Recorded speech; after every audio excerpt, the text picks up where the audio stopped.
So I've just unwrapped my canvas and I've turned it around, and I'm sure that you've seen when you've bought a new canvas you get these little pegs attached to the canvas, and I'm sure, like me, most of you have wondered what's the deal with this. So interestingly enough, so many artists and teachers out there have these and they have no clue what to do with them. So when you've bought a canvas at your local art supply store or you've ordered it online, it comes in a plastic and whatever, what they've done is they haven't completely put the tension in your canvas for you in order to make shipping a little bit more safe, so that you don't bend, tear or dent your stretched canvas. So before you start painting, we're going to use these pegs now. At the back of it you will see in each of these corners there are grooves provided for these pegs, and what you do is you basically slide it into the hole, and my husband reminded me that it must look like a little boat going into the hole, and so they will cross over like that. And what it does is it stretches the wood panel and it creates a better tension on your actual stretched canvas, so that when you paint it is less springy and a little bit more tight.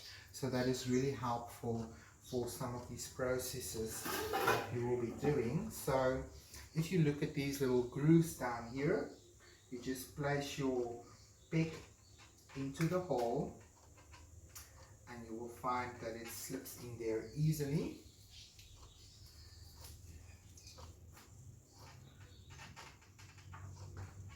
And you just keep pressing it in until it fills that hole. So I first do the back ones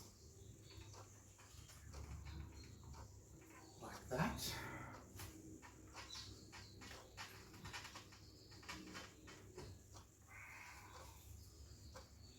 And then the opposite remaining holes.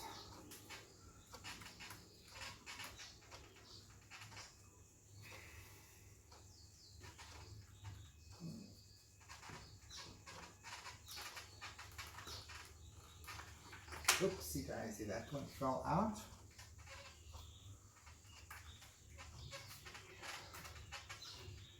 Here we go.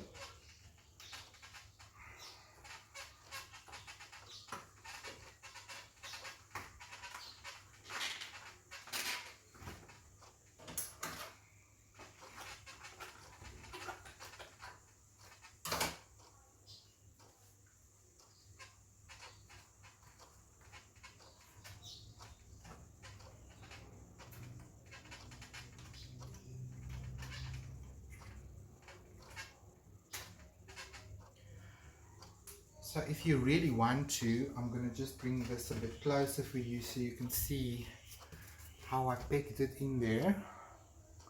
So you can see that just slot into those little grooves that you have.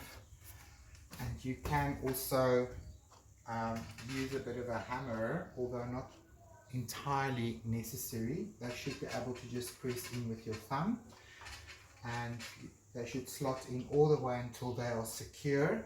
And then you will see that there's less of a spring on your canvas, and as you start painting it will tighten up around the wooden frame, and then your canvas will be easier to paint and it will give you a little bit more of a bounce and a little bit more of a resist. So without further ado, our little canvas is ready. So just another tip for you: if you have any bends or dents in your canvas, or it looks like the canvas looks a little bit folded, another tip that I can give you is to, on the back of your canvas, where your canvas is a little bit more material-like, just wet your canvas with clean water all the way through, and then just allow it to dry at room temperature. And what will happen is that will also tighten up and eliminate any dents, bends or nicks indentations that you have in your canvas before we get started. So I hope you found this little tip useful. If you did, please subscribe and like my channel, and I'm happy to share with you guys how we can go forward and create a beautiful Amitabha Buddha painting. So I'll see you at the canvas real soon.